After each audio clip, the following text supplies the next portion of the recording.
Assalamualaikum warahmatullahi wabarakatuh. Innal hamdalillah nahmaduhu wa nasta'inuhu wa nastahdihi wa nastaghfiruh wa natubu ilaihi wa natawakkalu alaihi wa na'udzu billahi min shururi anfusina wa sayyiati a'malina may yahdihillahu fala mudilla lahu wa may yudlil fala hadiya lahu. Allahumma salli wa sallim wa barik ala Muhammad wa ala ali Muhammad kama sallaita wa sallamta wa barakta ala Ibrahim wa ala ali Ibrahim fil alamin innaka Hamidum Majid. Amma ba'd.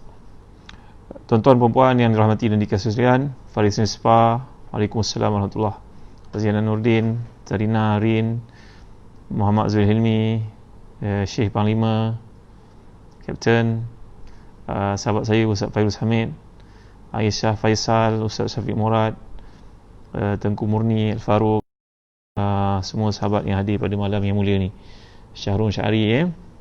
Jadi renungan kita pada malam ni adalah kisah ayat 45 hingga 48 dari surah Al-Isra. Bagi yang memiliki tafsir Ibnu Katsir, bolehlah rujuk jilid yang kelima, muka surat ke-343.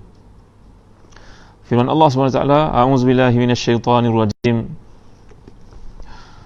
Wa idza qara'tal Qur'ana ja'alna bainaka wa bainal ladzina la yu'minuna bil akhirati hijaban mastura. Wa ja'alna 'ala qulubihim akinnatan ay yafqahuhu wa fi adhanihim waqra. وَإِذَا ذَكَرْتَ رَبَّكَ فِي الْقُرْآنِ وَحْدَهُ وَلَّوْا عَلَى أَدْبَارِهِمْ نُفُورًا نَحْنُ أَعْلَمُ بِمَا يَسْتَمِعُونَ بِهِ إِذْ يَسْتَمِعُونَ إِلَيْكَ وَإِذْ هُمْ نَجْوَى إِذْ يَقُولُ الظَّالِمُونَ إِنْ تَتَّبِعُونَ إِلَّا رَجُلًا مَسْحُورًا انظُرْ كَيْفَ ضَرَبُوا لَكَ الْأَمْثَالَ فَضَلُّوا فَلَا يَسْتَطِيعُونَ سَبِيلًا. صدق الله العظيم. Dan apabila kamu baca Al-Quran, nescaya kami adakan di antara kamu dan orang-orang yang tidak beriman kepada kehidupan akhirat satu dinding yang tertutup, dan kami adakan tutupan di atas hati mereka dan sumbatan di telinga mereka supaya mereka tidak dapat memahaminya. Dan apabila kamu menyebut Rabbmu sahaja dalam Al-Quran, nescaya mereka akan kerana mereka benci terhadapnya. Kami lebih mengetahui dalam keadaan bagaimanakah mereka mendengar sewaktu mereka mendengarkanmu dan sewaktu mereka berbisik-bisik, iaitu ketika orang-orang yang zalim itu berkata, kamu tidak lain hanyalah mengikuti seorang lelaki yang terkena sihir. Lihatlah bagaimana kamu membuat perumpamaan, bagaimana mereka membuat perumpamaan terhadapmu, kerana itu mereka menjadi sesat dan tidak dapat menemui jalan yang benar. Muslim-muslimat yang rahmati dan dikasihi sekalian, semalam kita dibincangkan ayat ke-44 berkaitan dengan tasbihnya sekalian makhluk kepada Allah Subhanahu Wa Taala. Kita recap sikit tajuk kita pada malam semalam, iaitu berkaitan dengan tasbih segala makhluk terhadap Allah Subhanahu Wa Taala. Dan kita telah bincangkan maksud tasbih ini, salah satu pandangan masyhur merupakan tasbih disebut majazi, iaitulah ia merujuk kepada ketundukan, merujuk kepada mentaati, merujuk patuh kepada perintah Allah SWT tanpa mempertikaikan sedikit pun daripada arahannya. Bahkan tuan-tuan hati dan dikasihi sekalian, kita dapat lihat sebagai contoh dalam kitab Al-Bidayah wa Nihayah oleh Al-Imam Al-Hafiz Ibn Katsir, yang juga pengarang kitab tafsir yang ada di tangan tuan-tuan pada waktu ini. Antara karya beliau dikumpulkan situ kisah tentang karamah seorang wali Allah Subhanahu Wa Taala. Yang dimaksudkan di situ adalah Sayyidina Umar Khattab radhiyallahu an. Nak menceritakan bagaimana makhluk ini saling berhubung satu sama lain. Dan semalam pun ada yang bertanya kepada saya berkaitan dengan apakah suara anjing ataupun himar itu bukannya tasbih. Masya Allah, tuan-tuan, ilmu Allah ni luas ya. Saya pun dapatlah membaca daripada tafsir Nurul Mansur yang ada di tangan saya pada waktu ni. Maka melihat ada satu pandangan yang dikemukakan oleh Ibnu Abbas radhiyallahu anhu. Ibnu Abbas ni salah seorang daripada ulama yang paling faqih terhadap Al-Quran, diparuki oleh Nabi SAW sendiri. Bahkan beliau dipanggil sebagai Habrul Ummah, antara gelarannya Turjumanul Quran. Maka Abdullah bin Abbas ini mengatakan bahawa hanya dua binatang sahaja yang tidak bertasbih kepada Allah, iaitulah anjing dan yang kedua iaitulah himar. Wallahu alam, tuan-tuan, sebab kita melihat bukanlah anjing itu secara mutlak merupakan satu binatang yang keji. Begitu juga babi contohnya, tuan-tuan dimuliakan Allah sekalian, khinzir. Ia merupakan ujian Allah kepada makhluknya, kepada manusia, kerana pada binatang ini merupakan keajaiban. Lantas seseorang manusia, sebagaimana yang kita dapat lihat, merupakan ujian Allah kepada kita dengan adanya binatang-binatang seperti ini. Saya harap tuan-tuan dengar kuliah saya ni. Ada yang mengatakan internet slow pula malam ni. Tak tahulah belah saya yang slow ke ataupun tempat tuan-tuan tak dapat dengar, internet problem. Dapat dengar ke tak dengar tuan-tuan? Cuba jawab saya, line tak clear okey ke? Mudah-mudahan dapat dengar Kalau tak dengar, buatlah apa-apa yang patut. Mudah-mudahan dapat tuan-tuan dapat mendengar, melihat dengan baik Jadi wallahu alam, kalau kita perhatikan bila Allah menceritakan kepada kita surah Al-Kahfi yang kita baca sahabat Jumaat, galakan untuk baca surah Al-Kahfi, cerita tentang kalb, anjing bagi Ashabul Kahfi yang duduk dalam gua. Anjing itu duduk memerhatikan, menjaga mereka. Jadi ada seorang ulama di Mesir menulis satu buku bertajuk Fadlul Kilab ala kathirin mimman labisa siyab. Fadlul Kilab ala kathirin mimman labisa siyab. Kelebihan anjing nak dibandingkan dengan ramai yang memakai pakaian. Maksudnya kelebihan anjing banding dengan manusia lah. Jadi binatang itu tidaklah kerana zatnya ia keji ataupun dihina di sisi Allah, tapi pandangan ni pandangan yang saya dapat lihat dalam Imam Suyuti membawakan riwayat daripada Abdullah bin Abbas radhiyallahu anhu, dua binatang sahaja yang tidak bertasbih kepada Allah, selain daripadanya merupakan semuanya bertasbih kepada Allah. Bahkan ada banyak riwayat dikemukakan oleh Imam Al-Fakhrazi, Al-Imam Ibn Jarir At-Tabari, Al-Imam Al-Qurtubi, Al-Imam As-Suyuti dan Ibn Mansur. Binatang ini dan pokok segala macamnya yang laut, di darat, apabila mereka berhenti bertasbih dan memuji Allah, maka mereka akan dimatikan oleh Allah. Sang ikan itu sebagai contohnya, kalau ia tidak memuji Allah, maka ia akan ditangkap oleh nelayan dan berakhirlah hidupnya. Burung itu kalau dia tidak bertasbih kepada Allah, maka matilah ia, dilanggar ke, dilastik ke, apa jua keadaan sekalipun, kerana bila tidak bertasbih kepada Allah, maka tiada lagi kelayakan untuknya hidup. Dia sahaja yang dalam kelalaiannya Allah memberi peluang kepadanya untuk terus hidup, tuan-tuan Ini satu perkara yang menarik yang dapat saya petik daripada tafsir Abdul Mansur daripada persoalan. Begitu juga dalam riwayat dikemukakan oleh Al-Imam Al-Alusi dalam tafsirnya Ruhul Ma'ani, mengatakan bahawa satu riwayat yang sahih daripada Bukhari dan juga Muslim tentang seorang Nabi alaihi salatu wasalam, sebut Nabi sebelum Nabi kita Muhammad sallallahu alaihi wasallam, bahawa Nabi ini melalui satu tempat, lalu seekor semut menggigitnya. Maka Nabi tersebut telah pun membakar semut tersebut dengan gerombolannya, dengan apa yang dipanggil sebagai koloninya sekali. Maka Allah lantas mewahyukan kepada Nabi tersebut, adakah dengan sebab semut engkau membakar satu umat yang kerjanya bertasbih dan memuji Allah Subhanahu Wa Taala? Maka Nabi tersebut menangis. Dan begitu juga tuan-tuan, Nabi SAW, Nabi kita SAW sabda, dan tuan-tuan boleh lihat dalam tafsir Ibn Kathir yang ada di tangan tuan-tuan pada waktu ni, tentang kelebihan sang katak sebagai contohnya. Bila Nabi melarang membunuh katak dengan bersabda, naqiquha tasbih.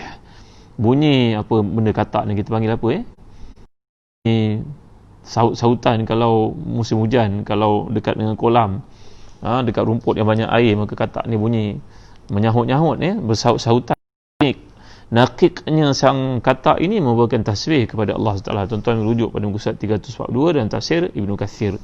Dan saya pun telah merhatikan banyak katakan tentang keadaan ehwal binatang-binatang dan pokok-pokok yang semuanya kerja bertasbih kepada Allah, sebagai membincangkan lanjut ayat yang ke 44 yang telah kita discuss malam. Dan kita melihat sebagai contohnya riwayat dikemukakan oleh para a'immat hadis, termasuk Imam Ibn Kathir dalam kitabnya Al-Bidayah wa Nihayah, kisah tentang Sayyidina Umar Khattab radhiyallahu anhu ketika berlaku pembukaan negara Mesir, pimpinan Amr bin Al-As, sahabat yang sangat cemerlang itu. Maka Amr bin Al-As ini telah mengalami satu masalah, iaitulah penduduk-penduduk di Mesir yang beragama Kipti campur dengan Kristian pada waktu itu, mereka akan melakukan penyembahan terhadap Sungai Nil. Iaitulah setiap hari Rabu dalam satu bulan yang terpilih, mereka akan menghadiahkan kepada Sungai Nil seorang gadis yang paling cantik yang terpilih. Selepas meminta daripada ayah ibu gadis itu membayarnya dengan upah yang mahal untuk memberi kepada penunggu di Sungai Nil itu, dan sebagai balasan mereka dapat kesuburan dibawa oleh Sungai Nil tersebut. Tiba-tiba pada zaman Amr bin Al-As memimpin negara Mesir, tuan-tuan, berlakulah satu kemarau dan sungai Mesir dan sungai Nil di Mesir yang menjadi sumber pergantungan kehidupan kepada orang di Mesir selepas bergantung pada Allah.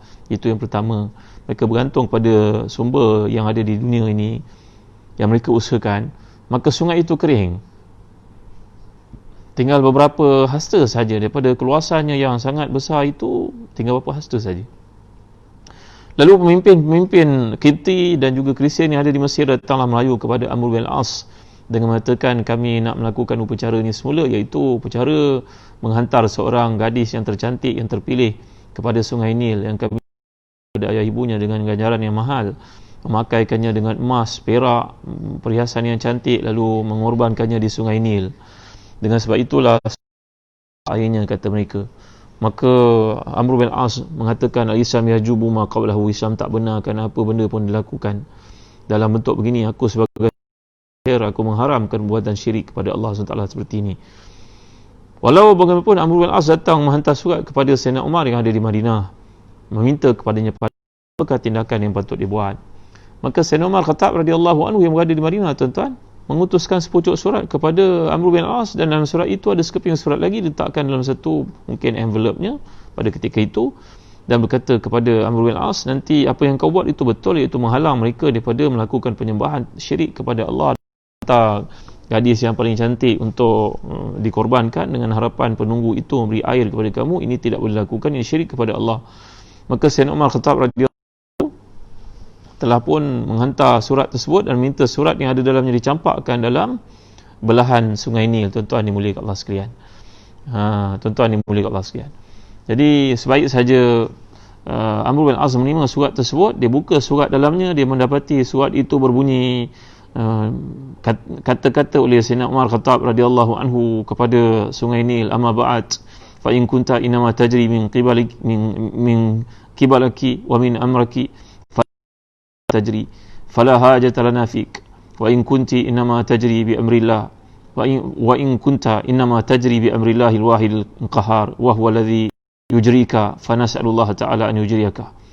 Maka Sayyidina Umar menghantar surat min Abdullah Umar Amirul Mukminin ila Nail ahli Mesir, amma ba'd fa in kunta inma tajri min qibalaka wa min amrika fala tajri fala hajata lana fika wa in kunta inma tajri bi amrillahi al-wahid al-qahhar wa huwa alladhi yujrika fa nas'alullaha ta'ala an yujriyaka. Bagilah surat ini kepada Nil, bunyinya daripada hamba Allah, iaitu Umar Khattab, pemimpin orang-orang kepada sungai Nil Mesir. Adapun selepas itu, selepas memuji Allah, kalaulah engkau mengalir di sini kerana urusanmu, ketetapanmu, kehendakmu, maka janganlah mengalir lagi di bumi ini selepas daripada kamu baca surat ini, wahai sungai Nil. Kalau kamu mengalir dengan sebab perintah daripada Allah kuasa, maka aku minta kepada Allah supaya mengalirkan kau semula. Maka tuan-tuan, surat itu pun dicampak oleh Amr bin Al-As ke dalam belahan ke dalam sungai Nil. Fa asbahu yawma sabt wa qad ajrallahu an-nila 16 zira'an fi lailatin wahidatin. Maka dalam semalaman itu sungai Nil menjadi lebih besar sehingga kepada 16 hasta, sehingga 16 hasta lebih besar daripada yang sebelumnya. Pada satu malam sahaja membuak-buak airnya keluar. Wa qata'allahu tilka sana an ahli Mesir il yaum. Maka Allah Taala telah menjadikan sungai Nil itu mengalir daripada tahun itu hinggalah ke hari ini. Ini apa yang disebut oleh Al-Imam Ibn Kathir dalam Hidayah wa Nihayah. Di kalangan para ulama hadis ada yang mengatakan bahawa hadis ini dhaif, tapi ia adalah satu cerita, tuan-tuan dimuliakan Allah sekalian. Ia menggambarkan tentang satu kehebatan yang dari Umar Khattab radhiyallahu an. Para ulama hadis mengatakan cerita ini lemah, ia bukannya maudhu', ia hadis yang lemah kerana adanya Ibn Lahiyah di situ, dan dia meriwayatkannya secara mursal. Mursal ni maknanya satu hadis yang terputus, tuan-tuan, ni tak sampai kepada satu lapisan sebelumnya, dia tidak sampai kepada sahabi, dia terus sampai kepada Rasulullah SAW, dia terus sampai kepada Umar Khattab radhiyallahu an.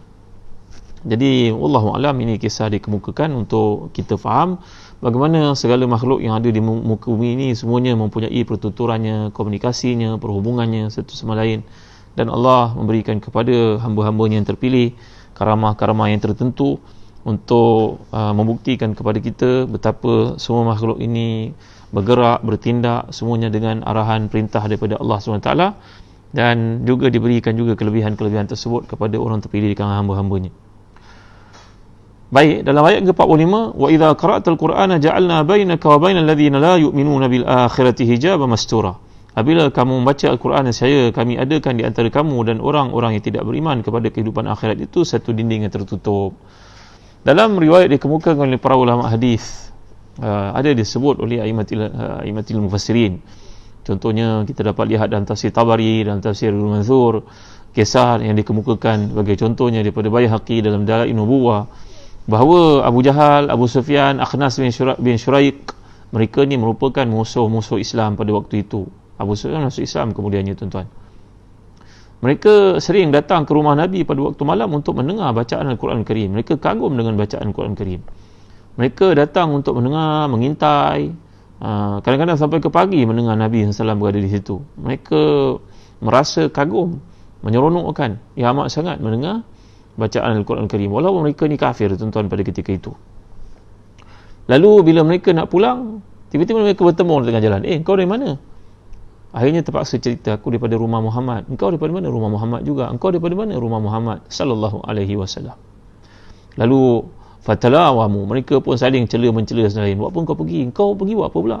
Seolah-olah begitulah, tuan-tuan, kerana mereka ini nak mendengar sangat Al-Quran, nak masuk Islam, mereka malu. Mereka tidak mahu pangkat mereka tergugat. Jadi mereka hanya pergi dengar waktu malam bacaan Al-Quran daripada Nabi kita Muhammad sallallahu alaihi wasallam dan merasa nikmat mendengar bacaan Al-Quran. Tapi mereka tidak mahu masuk Islam. Lalu mereka berkata, engkau jangan datang lagi, engkau pun jangan datang, engkau pun jangan datang. Ini tiga-tiga buat perjanjian tidak mahu datang lagi. Tapi malam kedua datang juga, balik bertembung lagi. Malam ketiga pun jumpa juga, terserempak di tengah jalan. Ketika pulang, masing-masing mendengar bacaan Nabi kita sallallahu alaihi wasallam. Hatta idza tala al-fajr tafarraqu. Dah dekat dengan fajar, mereka dengar sepanjang malam untuk bacaan Quran. Mereka menikmati bacaan Quran tu, tuan-tuan dimuliakan Allah sekalian. Fajama'athum at-tariq, mereka terserempak kerana pulang melalui jalan yang sama. Faqala ba'dhum li ba'd la nabrah hatta nata'ahad alla na'ud. Mereka berkata, kita tak boleh berpisah malam ni, dah 3 kali kita terserempak. Kita mesti buat perjanjian, jangan datang lagi kat sini. Kalau orang semua tahu bahawa kita datang mendengar bacaan Muhammad sallallahu alaihi wasallam, tentulah kita akan apa kata mereka kepada kita sebagai penentang-penentang. Tiba-tiba kita pula yang pergi mendengar bacaan Muhammad sallallahu alaihi wasallam. Lalu akhirnya mereka pun duduk berkumpul dekat dengan Kaabah, dan ketiga-tiganya cuba untuk mencari-cari kelemahan yang ada pada Quran, pada Muhammad Nabi kita sallallahu alaihi wasallam. Lalu apa pandangan kamu, wahai Abu Jahal? Abu Jahal kata, dia berkata benda yang benar, kami dengar. Cuma masalahnya dalam kes yang berlaku ini, kita berlawan dengan Bani Abdi Manaf ini dari sudut syaraf. Syaraf ni berarti, tuan-tuan, kemuliaan. Dekat Quraisy ni, kaum Quraisy ni, tuan-tuan, ada Bani Abdi Manaf, ada Bani Umayyah.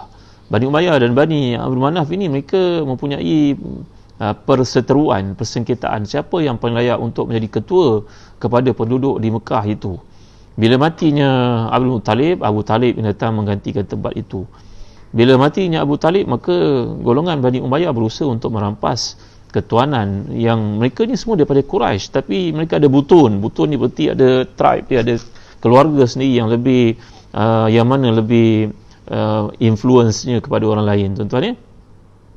Kami menentang Abdul Manaf ini kerana kemuliaan sebenarnya, kata Abu Jahal laknatullah alaih. Kemudian yang seorang, kalau gitu kita kena kata Muhammad ini sahir lah. Yang seorang kata tak sesuai, kita kena kata dia kahin. Yang seorang pula kata tak sesuai, kita kena kata dia majnun. Ni 3 orang ni, Abu Jahal, Abu Sufyan dengan Akhnas bin Syuraiq. Mereka pada masa itu, Abu Sufyan pada masa itu masih kafir, kemudian dia masuk Islam. Saya pernah cerita pada tuan-tuan bagaimana beliau masuk Islam dengan kelebihan yang daripada anaknya bernama Ramlah ataupun Ummu Habibah, yang pada awalnya berhijrah ke Ethiopia. Saya dah cerita pada tuan-tuan. Tuan-tuan boleh rujuk kuliah-kuliah yang terdahulu dalam Facebook ini. Baik. Mereka berkata, minna nabiyyun ya'tihi al-wahyi. Mereka berkata, betul lah Muhammad ni, dia cakap benda yang betul, bacaannya betul. Ini tidak dapat menafikan, mestilah ini wahyu daripada langit. Tapi akhirnya kita terpaksa menolak kerana kepentingan masing-masing. Lalu mereka pun fatasarrafu, mereka pun fansarafu, mereka pun bersurai daripada meeting yang tidak memberikan apa-apa konsensus persetujuan itu, tuan-tuan dimuliakan Allah sekalian. Jadi ini kata para ulama latar belakang kepada turunnya ayat yang kita bincangkan ini, iaitu sikap, sifat golongan musyrikun yang mana mereka menolak Islam dan dijadikan pada mereka hijaban mastura. Hijab ini berarti satu dinding, barzakh, satu penghalang. Mastur dari perkataan satir. Dalam bahasa Arab, kalau kita belajar perkataan bahasa Arab ini, kadang-kadang maf'ul dia membawa makna fa'il. Isim maf'ul dia kadang-kadang membawa makna isim fa'il.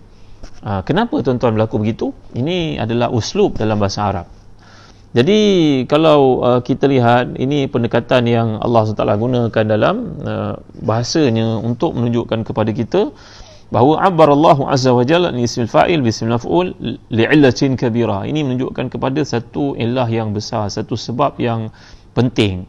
Ay ka'anna bainaka wa bainahum hijaban satiran laka anhum wa satiran lahum anil haqqi ka'an 'al qalbi ta' wa ka'anna fil adhani saddan. Jadi ini merupakan satu gaya bahasa bagi menunjukkan kepada maf'ul itu digunakan membawa makna fa'il, isim maf'ul membawa makna isim fa'il bagi menunjukkan halangan yang wujud daripada mereka untuk beriman dan mendengar dan mengikuti Al-Quran itu kerana mereka sendiri yang create benda itu, mereka yang mencipta. Sikap dan tingkah laku itu yang menjadikan adanya dinding di antara mereka dengan kebenaran. Begini tuan-tuan, untuk tuan-tuan faham lebih lanjut. Jadi kita dalam hidup ni, kita pilih nak dapat hidayah Allah ke pilih nak hidup alpa, lalai, ghaflah seperti yang kita cerita sebelum ini. Ini pilihan tuan-tuan. Dah habis Ramadan pada waktu ini, kita tahu hari-hari putih, ada tak usaha untuk puasa sunat sebagai contohnya? Ada tak usaha untuk baca Quran macam dalam Ramadan? Ada tak usaha untuk dengar kuliah? Ada tak usaha untuk hadir ke kuliah-kuliah? Kalau kita tak dapat pergi ke masjid, kita dengar kuliah Facebook dari ustaz-ustaz yang ramai, dapat ilmu daripada mereka, membaca sebagai contohnya. Ini pilihan masing-masing tuan-tuan. Tapi kalau hidup kita banyakkan aspek hiburannya, unify mesti tip-top kat rumah, filem tak apa-apa mesti banyak, bagi kegembiraan, keseronokan pada anak-anak, makan apa nak makan. Akhirnya apa jadi keluarga kita dan anak-anak kita tuan-tuan? Jadi maknanya kita yang mewujudkan hijaban masturan dalam hidup kita. Kita yang menjadikan hati itu keras, kita menjadikan hati itu hitam, kita yang menjadikan kecenderungan kepada aspek keduniaan ini menjadi keutamaan dan juga kecenderungan kita, maka kita yang pilih untuk meletakkan hijaban, masturan, satiran di antara kita dengan kebenaran, tuan-tuan dimuliakan Allah sekalian. Jadi tak usah kita pergi jauh lah, kita lihat kepada diri kita sendiri. Apa inisiatif kita untuk menambah iman? Banyak mana Quran yang kita baca? Banyak mana zikir yang kita amalkan? Banyak mana sedekah yang kita amalkan? Banyak mana perhubungan kekeluargaan yang kita jaga pada hari ini? Ini tuan-tuan, ini adalah pilihan kita sendiri, sama ada kita nak buat atau tidak. Banyak buku yang kita baca yang dengannya kita dekat dengan Allah SWT. Jadi ini antara perkara-perkara yang akan menyebabkan wujudnya di antara kita dan kebenaran itu ada dinding. Setengah para ulama pula mengatakan bahawa hijaban masturan ini adalah berkaitan. Contohnya Imam Mahmud Al-Alusi dan tafsirnya Ruhul Ma'ani mengatakan ini berlaku pada zaman Nabi kita sallallahu alaihi wasallam. Datangnya isteri kepada Abu Lahab. Abu Lahab ni adalah pakcik Nabi. Isterinya itu isteri kepada pakciknya, seorang perempuan yang sangat zalim, menzalimi diri sendiri. Orangnya cantik, cukup cantik, rupawan, jerita, tapi tak sebagaimana Allah mencantikkan kejadian rupa parasnya, akhlaknya sangat buruk, perangainya sangat buruk. Iaitulah dia datang kepada Nabi yang sedang beribadah di Kaabah itu, maka dia mencari mana Muhammad. Aku nak gonyong ke apa yang aku nak ganyang, aku nak pial, aku nak cekik dia, seolah-olah begitulah kata-kata perempuan yang sangat tidak bermoral, yang tidak berakhlak ini, isteri kepada pakciknya Abu Lahab. Maka dia datang, dia nampak Abu Bakar As-Siddiq ada di situ. Mana Muhammad? Muhammad sallallahu alaihi wasallam ada kat situ. Malaikat telah pun melindungi Nabi kita. Maka si Ummu Jamil, perempuan yang sangat cantik ini, yang perangai buruk, isteri kepada Abu Lahab ini, dia bertanya kepada Abu Bakar As-Siddiq, mana dia Muhammad? Aku nak cekik dia kat sini. Maka Abu Bakar ada di situ, Nabi ada dekat dengannya. Dia tak nampak Nabi kita sallallahu alaihi wasallam, riwayat dikemukakan oleh para ulama ahli tafsir ini. Kerana ayat-ayat ini, kata Imam Al-Faqurazi, Al-Imam Mahmud Al-Alusi dan tafsir masing-masing, Imam Ibn Jarir Tabari, ini ayat-ayat yang kalau dibaca dengan kesungguhan dan keimanan, ia mampu memberikan kepada kita perlindungan. Faham baik nanti orang bercerita tentang perlindungan ni, orang kata nak kebal. Ilmu kebal ni tak ada dalam Islam, tuan-tuan, sebenarnya. Orang main bunga api, tuan-tuan. Ilmu kebal tidak ada dalam Islam. Kita kalau berlaku pertempuran di antara muslim dengan kafir, orang Islam bersungguh-sungguh untuk mati syahid. Jadi tidak ada istilah kebal dalam Islam sebenarnya. Nabi sendiri pun luka, cedera parah dalam perang Uhud. Kita semua tahu peristiwa ini berlaku. Tetapi dalam keadaan yang lain, kalau kita teraniaya, macam Imam Qurtubi cerita pengalaman beliau ketika Kristian menguasai negara Andalus, Spain, Cordova itu, di mana mereka telah menangkap umat Islam, bagi potong mereka, cincang mereka hidup-hidup, bagi makan kepada anjing-anjing kelaparan, hantar mereka ke bukit bukau dimakan oleh serigala, asap mereka masuk ke laut sampai tenggelam, karam, lemas ramai di kalangan umat Islam, memperkosa wanita-wanita mereka. Maka itu keadaannya lain, tuan-tuan. Kita berada di pihak dizalimi.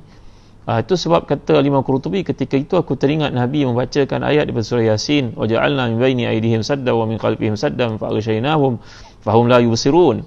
Aku bacakan ayat itu, tiba-tiba orang Kristian yang datang mengepung rumah aku nak mencari kakak aku, adik perempuan aku, keluarga aku yang perempuan. Aku membaca ayat itu, mereka datang ke rumah, mereka pecahkan rumah, mereka tak nampak kami ada dalam rumah.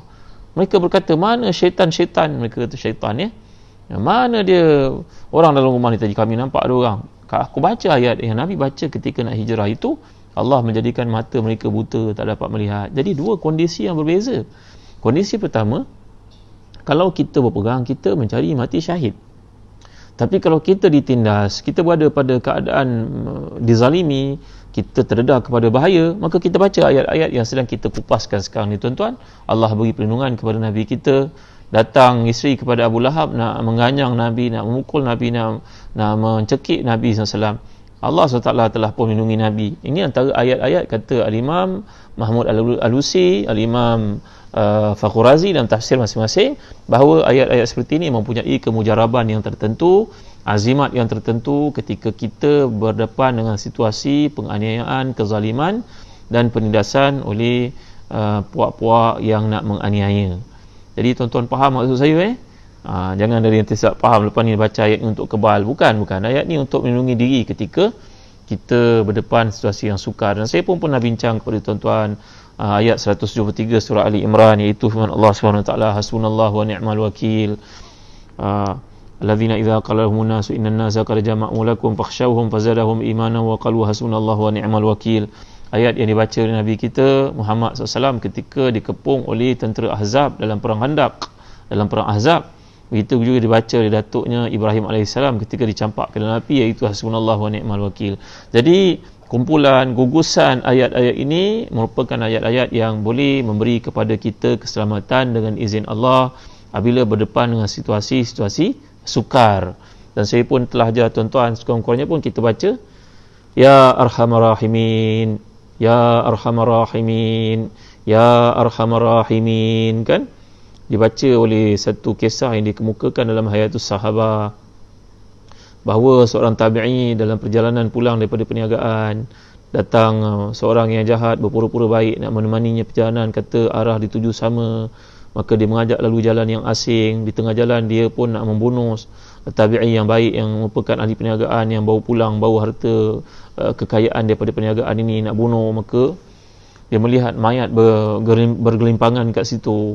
Maka tabi'i yang warak dan salih ni sembahyang sunat, mohon kepada Allah petunjuk, keselamatan, dan dia hanya sempat baca Ya Arhamar Rahimin 3 kali. Saya dah cerita pada tuan-tuan benda ni. Jadi ini antara ayat-ayat yang boleh kita amalkan, doa-doa, zikir-zikir yang boleh kita amalkan ketika kita berdepan dengan situasi yang sukar. Saya mengharapkan daripada Ustaz Syafiq Murad dapat membantu saya, Ustaz Faiz dapat bantu saya untuk tuliskan doa-doa ni semula, ayat-ayat yang penting ini semula ketika kita menghadapi situasi yang sukar. Faham tuan-tuan anak kita balik dari college, universiti pada waktu malam, turun kat stesen bas, tak ada orang, kita belum sempat sampai, dia sampai awal sangat di stesen bas itu, contohnya boleh amalkan ayat-ayat ini. Mudah-mudahan Allah beri perlindungan kepada kita seperti dinyatakan oleh para ulama ahli tafsir. Baik, kita pergi kepada ayat berikutnya. Ayat ke-46. A'udzubillahi minasyaitonirrajim. Waja'alna 'ala qulubihim akinnatan an yafqahuhu wa fi adhanihim waqra wa idza dzakarta rabbaka fil qur'ani wahdahu wallaw 'ala adbarihim nufura. Dan kami adakan tutup di atas hati mereka dan sumbatan di telinga mereka agar mereka tak dapat memahaminya. Dan apabila kamu menyebut Rabbmu saja dalam Quran, saya mereka paling ke belakang kerana bencinya kepada nama Allah SWT. Seperti yang kita baca sebelum ini, yang tafsir surah Az-Zumar, isma'azzat qulubul ladzina la yu'minuna bil akhirah. Bila dibacakan nama Allah itu, menjadi jijik, meluat hati orang-orang kafir, orang munafik terhadap Islam. Ya, sampai ada di kalangan mereka mengatakan, pada ini kita tak berhak pula untuk melakukan amar ma'ruf nahi munkar. Orang buat maksiat dekat hotel itu urusan peribadi. Inilah tuan-tuan, kita bimbang orang-orang seperti ini dalam hatinya ada nifak, ada virus nifak. Sepatutnya kita memahami apa yang dipanggil sebagai iqamatuddin wa siyasatud dunya bihi. Kata al-Imam Al-Mawardi itu, kita jadi pemimpin, kita nak tutup lorong-lorong tikus yang menyebabkan manusia boleh melakukan maksiat, tapi kita pula pergi join pula orang untuk melakukan maksiat. Inilah hati yang hitam, tuan-tuan dimuliakan Allah sekalian. Moga Allah selamatkan kita dan juga pemimpin-pemimpin kita daripada ditimpa rasa syok sendiri dan tidak mahu mendengar nasihat daripada orang-orang yang beriman dan memandang mengikut logik akal masing-masing, tuan-tuan dimuliakan Allah sekalian. Baik, dalam ayat yang dibincangkan oleh para ulama tafsir, perkataan akinah ni datang dari perkataan kin ataupun kinan, tuan-tuan dimuliakan Allah sekalian, iaitu satu yang berfungsi menutup sesuatu, seperti selimut yang tutup badan kita, jaket yang tutup badan kita bila kita mengalami cuaca sejuk di tempat-tempat tertentu. Jadi kalau kita lihat perkataan akinah ni, kin ini adalah satu benda yang akan menghalang dan menutup dan tidak dapat disentuh. Jadi yang dimaksudkan kat sini adalah penutup yang menutup hati sehingga tidak dapat menerima, memahami dan menghayati kebenaran. Sedangkan perkataan waqrun ini pula berarti asalnya perkataan yang berat, satu benda yang berat. Waqrun ni berarti berat. Jadi bila dikaitkan dengan telinga dalam makna yang diperluaskan, ia merujuk kepada berarti tuli, pekak. Jadi bagaikan ada sesuatu yang berat kat telinganya itu sehingga menyebabkan dia tidak dapat berfungsi dengan betul. Jadi bila dikaitkan dengan dada dalam penggunaan bahasa Arab dari sudut balaghahnya, ia merujuk kepada rasa dengki, rasa hasad, rasa meluat, rasa benci, memusuhi. Dan inilah yang ada pada sifat orang kafir dan juga orang munafik terhadap Islam, tuan-tuan yang dimuliakan Allah sekalian. Jadi jangan anda silap faham pula seperti golongan Mu'tazilah yang cuba untuk menyucikan Allah Subhanahu Wa Taala, dan mereka tersilap kata pandangan Al-Jubai, kata pandangan daripada para ulama Mu'tazilah seperti yang disebut oleh Al-Imam Al-Fakhr Razi dalam tafsirnya Tafsir Al-Kabir, tentang pendekatan para ulama Mu'tazilah ni untuk mempertahankan Allah, lalu niatnya baik tapi caranya salah, tuan-tuan ya. Bahawa kita sebagai ahli sunnah jangan beranggapan bahawa Allah menghalang mereka daripada beriman, bukan. Macam di kalangan kita, di kalangan umat Islam akhir zaman yang jadi munafik, bukan Allah tetapkan dia jadi munafik, dia pilih untuk jadi munafik. Dia tidak mahu dengar kuliah, dia tak mahu mendampingi para salihin, dia tidak mahu belajar, dia menggunakan logik akal dia. Kawannya dengan orang kafir itu lebih baik, lebih diminatinya. Kalau boleh, orang kafir itu nak diciumnya, orang Islam dipandangnya dengan penuh prasangka. Inilah sifat munafik akhir zaman, tuan-tuan. Kalau kita datang nak berjumpa, sukar sekali. Tapi kalau orang kafir yang tidak beriman itu, dia alu-alukan, dia pergi ke program-program orang itu. Ini apa benda ni, tuan-tuan dimuliakan Allah sekalian? Jadi bila kita merujuk kepada ayat ini, Allah SWT tidak sekali-kali memilih mereka, memaksa mereka, menjadikan mereka kafir, menjadikan mereka munafik. Kerana penutup-penutup yang wujud dalam hati mereka, telinga mereka dan hati mereka itu disebabkan oleh kegiatan dan sifat mereka sendiri. Mereka tidak mujahadah untuk memahami Islam. Mereka tidak berusaha untuk membaca karya para ulama Islam. Dia lebih cenderung pada pandangan-pandangan barat. Baca pandangan barat tak salah, tuan-tuan. Al-hikmatu dhalatul mu'min anna wajadaha fahuwa haqqu biha. Segala benda yang datang daripada barat, kalau ia merupakan hikmah, ayo ambil, tak ada masalah. Tapi saya teringat satu peristiwa berlaku pada Umar Khattab radhiyallahu anhu yang pernah saya ceritakan dalam kuliah tafsir ini. Umar Khattab ni orang terpelajar, orang bijak.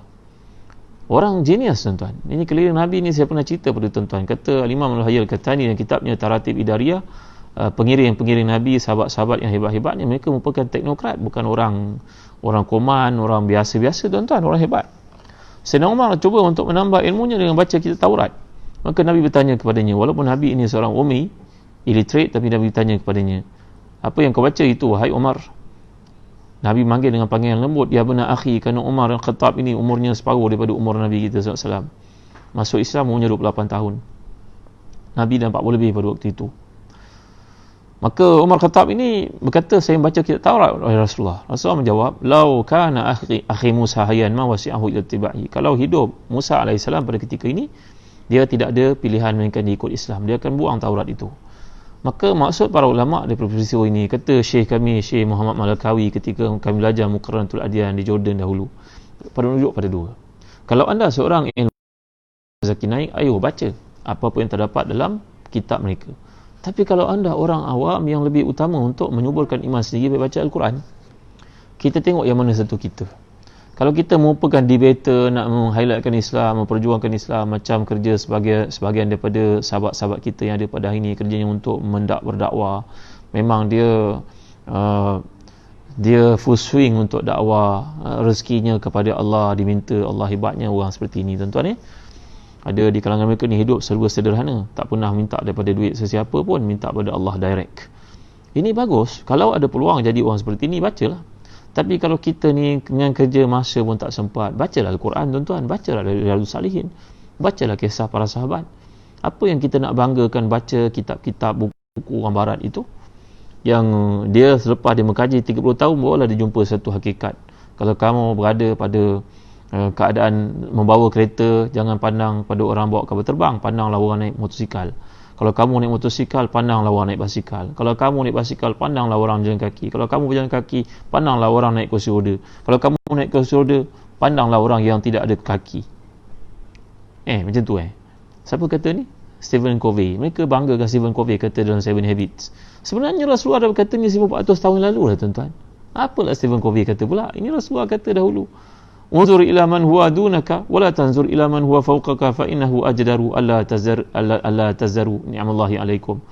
Pandanglah kepada orang yang kurang daripada kamu, jangan pandang orang lebih daripada kamu. Kerana kalau kamu pandang orang lebih daripada kamu, nanti hati kamu akan memperkecilkan nikmat Allah yang banyak diberi kepada kamu. Kamu akan memperlekehkan segala nikmat Tuhan kepada kamu. Itu tuan-tuan. Kalau kita baca buku tu, kita kagum sangat dengan dia buat apa. Dalam hadis Nabi dalam Riyadhus Salihin telah menyatakan tentang bab qanaah. La ilaha illallah Muhammad Rasulullah. Masya Allah tabaraka wa ta'ala. Baik tuan Jualan ada tulis Umar Khattab masuk Islam usia 28 tahun. Baik. Jadi bila kita baca tentang kejadian telinga tertutup, hati tertutup, ini bukan ketentuan daripada Allah. Ini bukan paksaan daripada Allah. Ini merupakan pilihan masing-masing. Sebab itu kalau kita rujuk kepada diri kita sendiri, kecenderungan yang mana satu kita. Benar kata-kata Samurah bin Jundab, kalau kamu nak tahu kedudukan kamu di sisi Allah, maka lihatlah kedudukan Allah di sisimu. Senang je. Tengok kesungguhan kita untuk bangun malam, tengok kesungguhan kita untuk sembahyang awal waktu, tengok kesungguhan kita untuk baca Quran, tengok kesungguhan kita untuk bantu orang-orang lain dalam hidup kita. Kalau kecenderungan ke arah benda itu, tahniah, maknanya Allah meletakkan kamu penting di sisinya. Tapi kalau kamu kecenderungan syahwat dan juga kehidupan yang berpelesiran dan juga berpoya-poya, itu lebih utama untukmu membelakangkan hak-hak Allah, maka itu menandakan kamu tiada nilai di sisi Allah SWT. Bagi saudara, jadi memahami perkara ini, kalau kita lihat bila Allah menyatakan a'udzubillahi minasyaitonirrajim, wa idza qara'tal Qur'an ja'alna bainaka wa bainal ladzina la yu'minuna bil akhirati hijaban masura wa ja'alna 'ala qulubihim akinnatan yafqahuhu wa fi adhanihim waqra wa idza dzakarta rabbaka fil qur'ani wahdahu walau 'ala adbarihim nufura. Kata Imam Az-Zamakhsyari dan tafsirnya Kasyaf, orang-orang kafir dan orang-orang munafik ini, dia tidak boleh dengar Al-Quran Karim, dia tak boleh dengar tentang Islam. Kalau dengar Islam pun dia mesti nak dengar daripada bersama-sama dengan sebutan Islam itu ada guru dia, orang yang dia syok, kecenderungannya kepada dunia, mesti ada sebut main bola sikit, ahli gusti sikit, barulah cerita bab Islam. Ini bahaya tuan-tuan ni, mulia Allah sekalian. Apa kena mengena lah main bola sepak tu masuk Islam? Kita nak bangga-banggakan sangat dengan hidupnya, dengan cara pemakaiannya, Apa benda kaitannya? Apa yang kita nak sibuk-sibuk sangat tuan-tuan ni? Dulu-dulu sentiasa sebut pemimpin itu pergi merasmikan tempat selepas sempat membaca Yasin bersama dengan karya. Penting sangat kan untuk kita sebut. Apa pasal seolah-olah kalau jadi pemimpin mesti di-highlightkan kebaikan agama dia tu. Apa benda ni tuan-tuan? Ini sifat nifaq lah tuan-tuan, hipokrit. Jadi kita kena faham bahawa kemasukan orang tertentu dalam Islam itu tidak sedikit pun membantu nur Allah untuk dikembangkan. Tak ada kena-mengena. Kamu masuk Islam, alhamdulillah. Wala yarda li ibadihi al-kufr, yang kita bincangkan sebelum ni kan tuan-tuan. Allah Taala tidak ada kena-mengena pun. Ada orang kata pada hari ini sekarang kita kena COVID-19, maka tak ada orang nak pergi tawaf kat Kaabah, dengan sebab tak ada orang tawaf kat Kaabah nanti graviti bumi melemah, nanti ada kaitan. Tak ada kaitan tuan-tuan, tak ada kaitan pun. Ibadah kita kepada Allah tak menambah sedikit pun kesultanan, kehebatan, kedaulatan, keagungan, keunggulan Allah, tak sedikit pun. Wala yarda li ibadil kufur wa in tashkuru yardahu lakum. Kamu beriman, kamu yang untung. Allah tidak beri apa-apa impact pun kepadanya. Macam orang-orang kafir di kalangan ahli kitab berkata, la tunfiqu ala man inda Rasulillah hatta yanfaddu. Jangan beri kepada Muhammad itu apa-apa bantuan supaya Muhammad jatuh miskin. Dan mereka pun berkata tentang yadullahi maghlulatun gullat aydihim wa lu'inu bima qalu. Orang Yahudi pula mengatakan bahawa Allah SWT itu bersifat miskin, kedekut. Tuan-tuan, apa kebaikan yang kita buat, kita kena ingat tak sedikit pun beri kesan kepada Allah SWT. Ia adalah untuk kebaikan diri kita sendiri. Jangan ada seorang pun beranggapan bahawa kita kalau tak kuatkan Islam maka Allah menjadi lemah. Kamu tak masuk Islam, kamu tak menyokong Islam, tak apa, ada orang lain akan lebih baik daripada kamu. Jadi ini perkara yang dapat kita perhatikan tentang perkataan waqrun, tentang perkataan akinna ini. Ia merujuk kepada sikap seseorang itu yang melayakkannya mendapat hukuman Allah, lalu hatinya menjadi keras dan tertutup daripada hidayah Allah SWT. Kita mohon kepada Allah perlindungan daripada berlaku perkara-perkara sedemikian terhadap kita. Baik, saya nak pergi pada ayat 48, tapi masa pun dah lewat. Nanti kita sambung pada malam esok. Masih ada perkara yang menarik untuk dibincangkan, dan impak daripada sikap orang-orang kafir terhadap Nabi SAW ini dan kaitannya dengan kehidupan kita pada ini, di mana orang-orang kafir dan juga munafiqun yang ada di kalangan orang-orang Islam, bagaimana cara Nabi menghadapinya, bagaimana cara kita pula menghadapi pada hari ini. Ya, tuan-tuan yang dirahmati dan dikasihi, mudah-mudahan Allah berkati kita, dan mudah-mudahan Allah beri hidayah kepada kita. Banyaklah berdoa kepada Allah Subhanahu wa taala seperti doa yang pernah kita pelajari sebelum ini. Allahumma inni as'aluka min khairi kullihi ajilihi wa ajilihi ma alimtu minhu wa ma la a'lam wa a'udzubika min syarri kullihi ajilihi wa ajilihi ma alimtu minhu wa ma la a'lam wa as'aluka min khairi ma sa'alaka 'abduka wa nabiyyuka Muhammadun sallallahu alaihi wasallam wa a'udzubika min syarri ma aza bika minhu nabiyyuka Muhammadun sallallahu alaihi wasallam 'abduka wa nabiyyuka Muhammadun sallallahu alaihi wasallam. Allahumma inni as'aluka al-jannah wa ma qaraba ilaiha min qawlin aw amal wa a'udzubika min nari wa ma qaraba ilaiha min qawlin aw amal. Allahumma ma qadaita li min amrin faj'al 'aqibatahu khaira. Kan? Ya Allah, aku mohon kepadamu segala kebaikan yang dekat yang jauh, yang aku tahu yang aku tidak tahu. Aku mohon perlindungan kepadamu dari segala keburukan yang dekat yang jauh, yang aku tahu dan aku tidak tahu. Aku mohon perlindungan kepadamu ya Allah daripada segala perkara yang Nabi minta kepadamu, perkara-perkara tersebut. Dan aku mohon perlindungan kepadamu wahai Tuhan dari segala perkara yang Nabi minta perlindungan kepadamu daripadanya wahai Tuhan. Aku mohon kepadamu syurga dan segala yang mendekatkan diriku kepadanya dengan amalan, dengan perkataan. Aku mohon perlindungan kepadamu wahai Tuhan terhadap neraka dan apa yang mendekatkan aku kepada neraka, sama ada kata-kata ataupun tindakan. Dan wahai Tuhan, segala benda yang kau tetapkan untukku, baik ke buruk, jadikanlah hujungnya kebaikan untukku. Doa ni pesan Nabi kepada sahabat bila beliau bertanya, doa yang Nabi ajar terlalu banyak, tak mampu saya amalkan semuanya. Maka Nabi pun menganjurkan doa ni, disebut dalam kitab Rasf. Saya yakin doa ni telah kita pelajari, dan saya dah minta pada Ustaz Syafiq Murad supaya mengadakan doa ni, mengumpulkan doa ni, itu Safi Sadiqin, dan sekalian yang hadir bolehlah menghafaznya, mengamalkannya. Ya, cara nak hafal ni kita printkan atas satu kertas yang mudah, kita laminatekan. Nanti bangun tahajud, baca. Tiap-tiap malam baca. Lama kelamaan kita akan ingat, insya-Allah. Lepas sembahyang baca. Jadi tuan-tuan, setakat ni saja kuliah pada malam ni. Terima kasih atas kehadiran tuan-tuan. Jangan lupa untuk share, untuk like, untuk follow Facebook ini dan sampaikan kepada teman-teman kita. Begitu juga Facebook dan Instagram Zahazan Travel. Jangan lupa kalau nak travel bersama dengan Zahazan Travel. Terima kasih atas sokongan tuan-tuan, penyertaan tuan-tuan. Mudah-mudahan Allah beri pada kita kesempatan untuk menamatkan keseluruhan Quran, mentadaburnya, membacanya, menghayatinya, mengamalkannya dalam kehidupan. Ya, bagi tuan-tuan yang nak melakukan korban, boleh berhubung dengan nombor yang tertera dekat video yang saya masukkan dalam Facebook ni, iaitu Facebook Zahazan Travel dan juga website Zahazan Travel untuk tuan-tuan buat sumbangan korban di Damsyik, di Syria.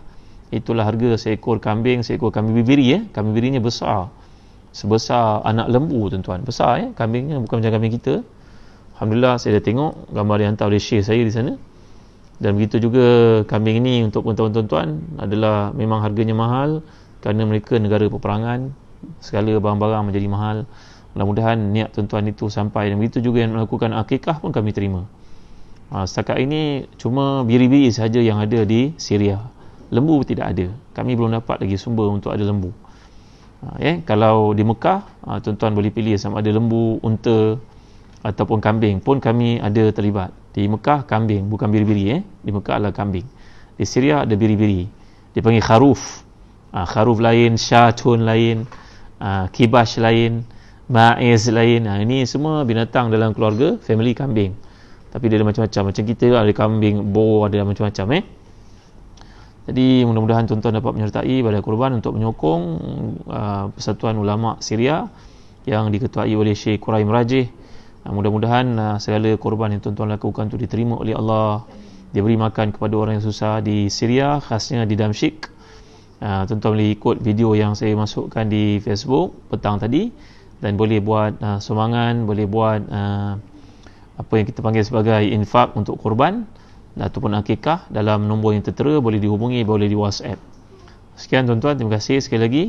Segala yang baik semuanya daripada Allah, kelemahan milik manusia. Mudah-mudahan saya dapat baiki kelemahan saya, kenang saya dalam doa tuan-tuan. Ana uhibbukum fillah. Saya cinta tuan-tuan sekalian kerana Allah. Ada soalan ke? Ustaz, ada payment method guna credit card untuk korban Syria? Ada, boleh hubungi Ustaz Faiz. Dalam nombor yang tertera tu ada, insya-Allah. Baik. Mazni, Muhammad Firdaus, Zamri, Suhaiza Sulaiman, Syahrul Nizam, Ghazali Osman. Ghazali Osman minta kepada Ustaz Syafiq supaya masukkan nama beliau dalam Telegram dalam WhatsApp Okey, Sadia Basar, Ruhaya Talib, top fan, terima kasih Ruhaya Talib Sapian Mahat Pian, top fan kita, Farida Haji Karmani, Zamri Johari, Mazi Mustafar, Halimah Arsyad, Harian Ul Hamid, top fan kita, Ida Idayu, Nolida Idrus, top fan, Zanzuri Mak Amin, top fan di sini, Suzy Daniel, Najin, Ustaz Syafiq Murad, Ahabakallahu ladzi ahbabtanilah, barakallahu fiik, Rashidah Abu Hashim. Baik, nampaknya tak ada persoalan. Kita akhiri dengan doa pada malam ni. Alhamdulillahirabbil alamin, wassalatu wassalamu ala asyrafil anbiya'i wal mursalin sayyidina maulana Muhammadin wa ala alihi wa sahbihi ajma'in. Allahumma ighfir lana dhunubana wa liwalidina warhamhum kama rabbawna shighara. Wa li jami'i masyayikhina wa li jami'il muslimina wal muslimat wa liman ahsana ilaina wa liman asa'a ilaina minal muslimina wal muslimat al ahya'i minhum wal amwat. Innaka sami'un qaribun mujibud da'awat wa ya qadhiyal hajat. Ya Allah, ampunkan dosa kami, bapa kami, guru-guru kami, sekalian yang baik pada kami, sekalian yang buat salah pada kami, sekalian yang telah hidup dan telah meninggal dunia. Sungguhnya Engkau Maha mendengar hajat kami dan Maha menunaikannya, wahai Tuhan. Allahumma inna ala zikrika wa syukrika wa husni ibadatik. Ya Allah, ya Tuhan kami, bantulah kami untuk mentaati-Mu, bersyukur pada-Mu, membaiki amal salih kami tanpa henti-henti kepada-Mu. Allahumma anfa'na bima 'allamtana wa 'allimna ma yanfa'una wa zidna ilman yuqarribuna ilaika ya Rahman. Ya Allah, tambahkan kami, memutamakan kami manfaat. Tambahkan apa saja ilmu yang mendekatkan diri kami kepada-Mu, wahai Tuhan yang Maha Pemurah. ربنا آتنا من لدنك رحمة وهيئ لنا من أمرنا رشدا ربنا لا تدع لنا في مقامنا هذا ذنبا إلا غفرته ولا مريضا إلا شفيته ولا هما إلا فرجته ولا دينا إلا قضيته ولا مصيبة إلا نفسته ولا عيبا إلا سترته ولا قربا إلا نفسته ولا مسافرا إلا سلمته ولا عزبا إلا زوجته ولا عاقبا إلا أنجبت له ولا حاجة من هوائج الدنيا والآخرة هي لك رضا ولنا فيها صلاة إلا أديتها وقضيتها ويسرتها يا رب العالمين. Wahai Tuhan, yang ada seorang pun yang hadir dalam majlismu pada malam ini yang memiliki aib engkau tutupkan, yang jahil engkau beri ilmu padanya, yang belum berkahwin engkau kurniakan untuknya pasangan yang salih ataupun salihah yang akan bahagia dunia akhiratnya. Yang ada seorang pun yang memiliki zuriat engkau beri kepadanya anak-anak yang salih yang salihah akan bahagia dunia juga akhiratnya. Yang ada seorang pun yang akan musafir engkau selamat pergi dan baliknya. Yang ada seorang pun yang sakit engkau sembuhkan baginya. Yang ada seorang pun yang berhutang engkau keluarkan daripada hutang-hutangnya. Wahai Tuhan, Rabbana atina min ladunka rahmatan wa hayyi lana min amrina rasyada. Rabbana atina fid dunya hasanah wa fil akhirati hasanah wa qina azaban nar. Wa sallallahu ala sayyidina Muhammad wa ala alihi wa sahbihi wa baraka wasallam. Alhamdulillahirabbil alamin. Taqabbalallahu minna minkum. Tuan-tuan, jangan lupa untuk share, untuk follow Zazan Travel dan untuk mendengar banyak video yang saya sampaikan di Umrah Zahazan. Dan sampaikanlah pada kenalan, rakan, sahabat-sahabat kita di sekeliling kita. Mudah-mudahan padanya ada kebaikan, ada jariah ilmu yang boleh kita kongsi bersama mereka. Sekian, kita jumpa lagi pada malam esok waktu yang sama. Saya akan lanjutkan lagi kuliah pada ayat 47-48 dan kesan kepada isu-isu yang berlaku keliling kita seperti mana berlaku pada zaman Nabi kita sallallahu alaihi wasallam. Assalamualaikum warahmatullahi wabarakatuh.